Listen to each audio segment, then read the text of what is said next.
What's up, everybody? Welcome back to my kitchen, and thank you for coming to checking out what Billy B's cooking today. Today we got street tacos. Yes, we're gonna do street tacos, but we're doing them a little different. And I wasn't gonna post this video because I'm out of a couple of main ingredients that make a street taco.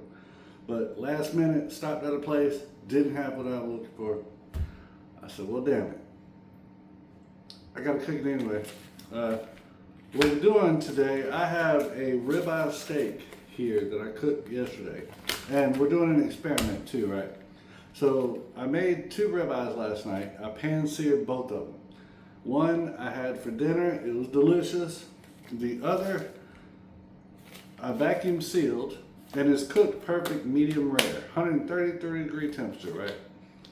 And so I said, I'm gonna experiment. So I vacuum sealed it and put a little marinade in the bag when I vacuum sealed it. So it's been sitting since yesterday in the refrigerator.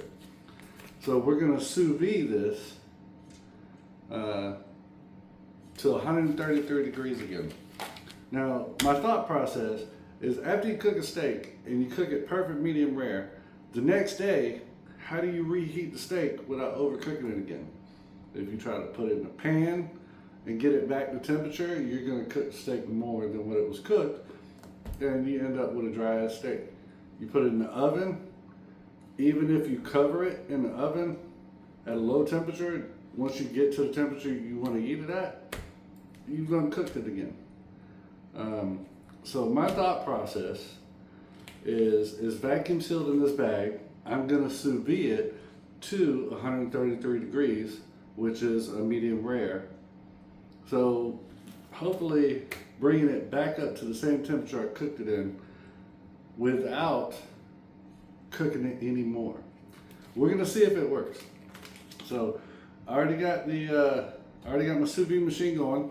It's almost up to temp. I'm at 122 now.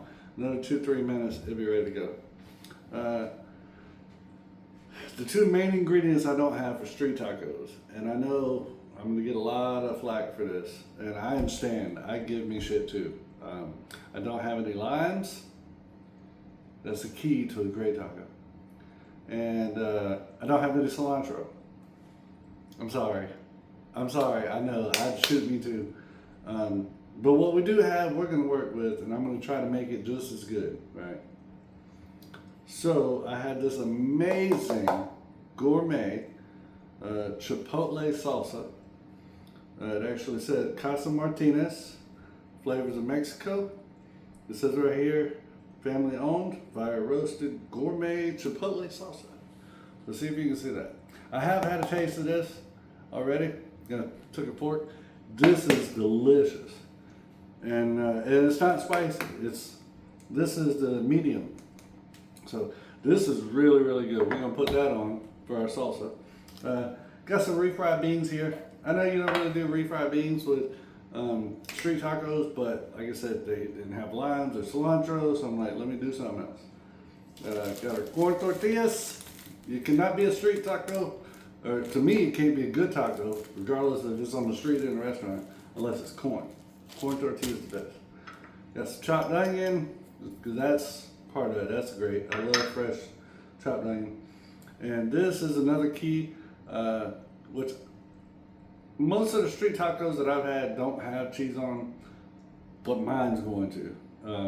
I got a smoked Gouda, and you want to shred any cheese that you use, you want to shred it yourself. That way it's going to melt better. It don't have that plastic, stay fresh chemical stuff in the bag or whatever. Just grind your own cheese. Don't take that long, and it's so much better. So we got some boar's head smoked Gouda. That's going to be amazing. So see, we're already at 130 degrees. We was just at 122. It's an investment, like 80, 90 bucks, gets you a sous vide machine. That's all. That's all it did. It will change your life. Anyway, so we're at 131 now. I set it for 133. That's gonna take 30 more seconds to do. So I'm gonna go ahead and put this back in here. And we're gonna leave this in. I would cook a steak sous vide for about 1.5 hours, 2 hours. Since we're just warming this up back to temperature, I'm going for 45 minutes. The water temperature will not get any hotter than 133 degrees because that's what I set it at. So you can't really overcook it once you set it at that temperature. So I'm gonna let this run. We're gonna come back and then we're gonna put everything together and see if, oh, see there? Perfect, 133 degrees. So that started, got the timer at 45 minutes and we'll be right.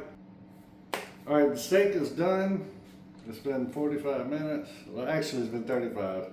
I started 10 minutes early. Just filling the bag, it's warm. It's as warm as water, so we should be good. Let's go and get this open. We'll take a look at the steak. And we'll get it chopped up. Oh, while we're doing that, let me get this. Let me get the pan ready so we can take the corn tortillas and we're gonna not fry them up in some oil, but we're gonna put them in some hot oil, just kind of get them loosened up a little bit.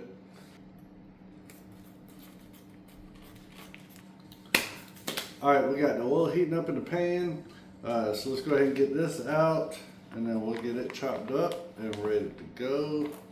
God, dog, this thing is falling apart. Look, the whole fat cap done fell off this thing. That's what you want. That's what you want. One of these days, I'm gonna discover a way to make a ribeye steak like pulled pork. Mark my words. Let me get this up. And always, God, oh, that is just, it's so tender.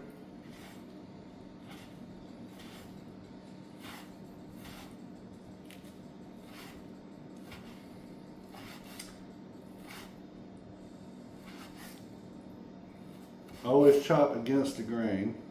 When we get to the fat part, you can do the fat part how you want to. Because fat don't have no grain. Look at there. Look at there. Look at the pink in there. So the experiment worked. You can sous vide your steak back to the original temperature and still keep it medium rare. Wait a minute. Again, hold on.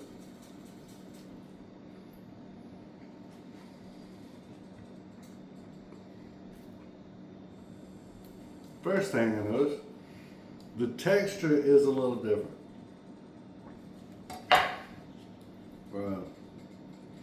It's a little harder of a pull. I mean, it's still pretty tender, but it's not tender like when I first cooked it last night. That's something to note. I wonder if I had kept it in there longer. Because like I said, it's still 130 degrees. Y'all seen the thermostat? Y'all seen the thermostat? Y'all seen the thermometer? It's 130 degrees, so it's not cooked anymore, temperature-wise. It's not like overdone it or whatever, but I wonder if cooking it longer still would have kept that same temperature, but if it would have softened it up. Maybe we'll try that next time. All right, so our oil should be ready. So let's go ahead and put some tortillas in the oil.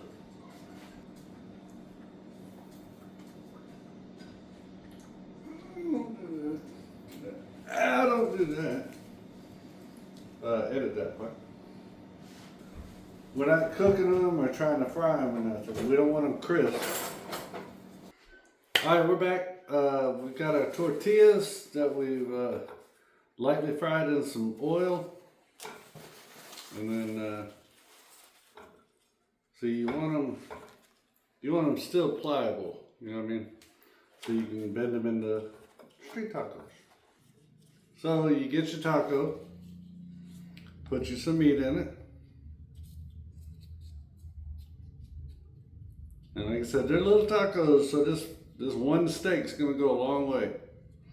Get you a good bit of meat too. That makes the taco. Everything else is just condiment. I should have did this first. We get some refried beans. Not enough to mess up anything. Just get some texture in there. And who don't love beans? Then get some onion, some fresh onion. Then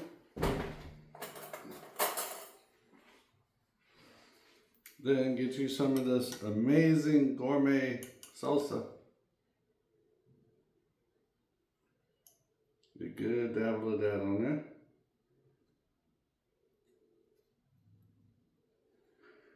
And then I don't know if y'all have ever heard of this, but don't be scared of it. It's hot as shit, but it tastes amazing. It's El Yucateco Chile Habanero.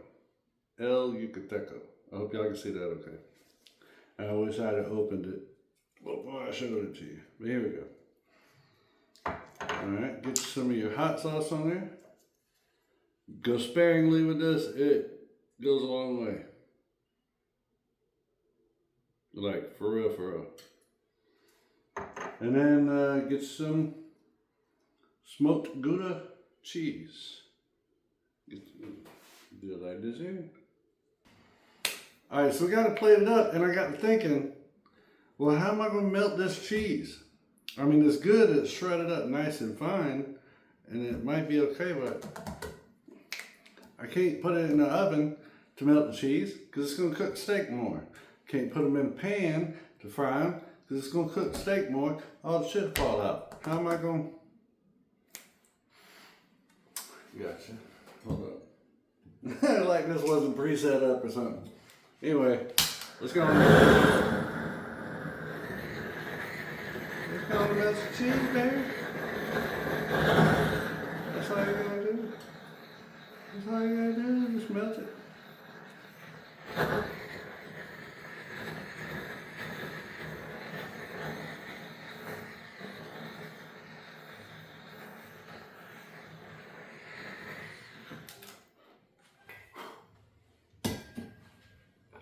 Street tacos, Billy B style.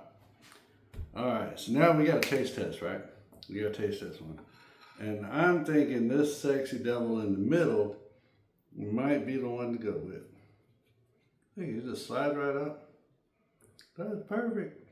Like carry-on luggage, just fits right in there.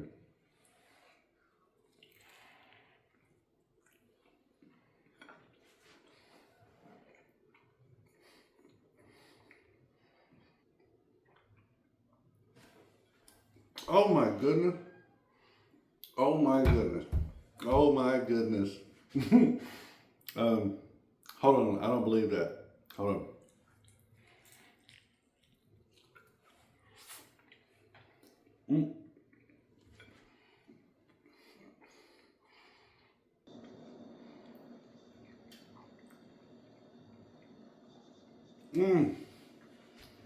Yep, I was right. That is delicious.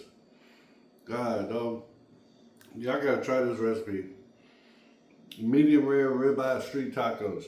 God, dog, the chipotle from that salsa, you can taste. The steak and its marinade, you can taste. I might have showed y'all the marinade video. I haven't edited this yet. But God, dog, this is so delicious. And then the heat from that El Yucateco hot sauce just kicked in. Welcome to the party. Oh man, then the smoked Gouda cheese. Come on, y'all. You have to try this, please. It's not that expensive. Please, you got to try this. This is so delicious. Let me know what y'all think when you try this. I'm fixing to go and hang out with these for a while. Like, I might take them to go get a beer and we'll sit down and I'll name each one. I'll give them a name before we get down, because they deserve some respect. These things are delicious. So yeah, we got reservations at local sports bars. Me and my new buddy's gonna hang out. Thank y'all so much for coming back to my kitchen. You know I love y'all with all my heart. I'll see you soon.